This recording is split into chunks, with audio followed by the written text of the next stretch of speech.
খিম ঘৰত আছনে? ৰাজা আহিলিচোন আহ বোলো বহুত দিনেই হ'ল তহঁতৰ ঘৰৰ ফালে অহাই নাই। কৰোণা যিহে বাঢ়িছে বোলো এপাক গৈ আহোঁ। তাকেহে পাই কৰোণা চৰোণাবোৰ নোযোৱাই হৈ থাকিলে। হ'ব ভালে কৰিলি আকৌ বহুত দিন অহা নাই।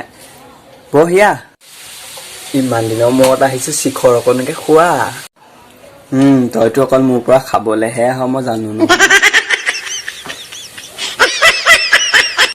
বেয়া নাপাবি, ধেমালি কৰিছো দেই, লগৰ বুলি বেয়া নাপাবি। কিয়নো তেনেকে কওঁ, লগৰ বুলিহে আৰু। ল খা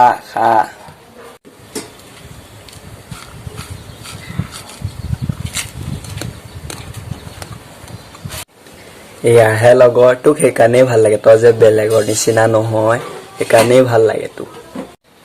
সেইবোৰ হ'ব বাৰু, পিছে কথা এটাহে আছিলে।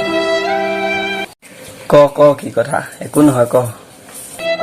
মানে কথাটো এনেকুৱা, কি বুলিনো ক'ম তোক। শুন আৰু, আমাৰ ঘৰত চবৰে কৰোণা হৈছে আজি 5 দিন মানেই হ'ল।